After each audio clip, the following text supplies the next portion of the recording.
আসসালামু আলাইকুম। আলু দিয়ে দেশি মোরগ রান্না করতে গেলে প্রথমে আমরা ভাজনা তুলে নেব।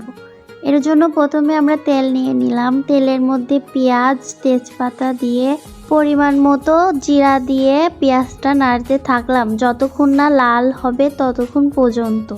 পেঁয়াজটা লাল হয়ে গেলে আমরা এখানে তুলে নিব একটি বাটিতে। ভাজনা তোলা তেলের মধ্যে আর একটু তেল দিয়ে গরম করে নিব। তারপরে দিব চলা, লবঙ্গ, গরম মশলার ফল, তেজপাতা, পেঁয়াজ দিয়ে ভালোভাবে নেড়ে নিব। একটু পানি দিব। পানি দেওয়ার পরে রসুন বাটা, জিরা বাটা, পরিমাণ মতো লবণ, হলুদের গুঁড়া, সজের গুঁড়া, লাল মরিচের গুঁড়া, মুরগির মশলা দিয়ে ভালোভাবে কষাতে হবে। অন্যদিকে দেশি মোরগ ভালোভাবে ধুয়ে কষানো মশলার মধ্যে দিয়ে দিলাম। কষানো মশলার মধ্যে দিয়ে ভালোভাবে নেড়ে নিলাম। মাংসর মশলার সাথে ভালোভাবে কষিয়ে এর মধ্যে আমরা আলু দিয়ে দিলাম। আলু দিয়ে ভালোভাবে কষাতে হবে। আলু দিয়ে ভালোভাবে মাংসটা কষিয়ে কিছুক্ষণের জন্য ঢাকনা দিয়ে ঢেকে রাখলাম।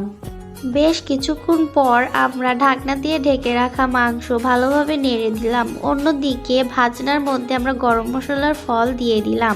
কষানো মাংসের মধ্যে আমরা ঝোলের জন্য পরিমাণ মতো পানি দিয়ে দিলাম। আপনারা যতটুকু ঝোল খাবেন ঠিক ততটুকুই পানি দিবেন। পরিমাণ মতো পানি দিয়ে একটু নাড়াচাড়া করে ঢাকনা দিয়ে ঢেকে রাখলাম। অন্যদিকে আমরা ভেজে রাখা ভাজনা বাটার জন্য একটু পানি নিয়ে ভালোভাবে ভাজনাটা বেটে নিলাম। ভাজনাটা তরকারিতে দেওয়ার আগে ভালোভাবে একটু নেড়ে নিলাম। তারপরে ওই বাটা ভাজনা আমরা তরকারিতে দিয়ে দিলাম। এরপরে একটু নাড়াচাড়া করে আবার ঢাকনা দিয়ে ঢেকে রাখলাম। এরকম কিছুক্ষণ পর পর মাংসটা নাড়াচাড়া করে নিলেই হয়ে যাবে আলু দিয়ে দেশি মোরগের ঝোল।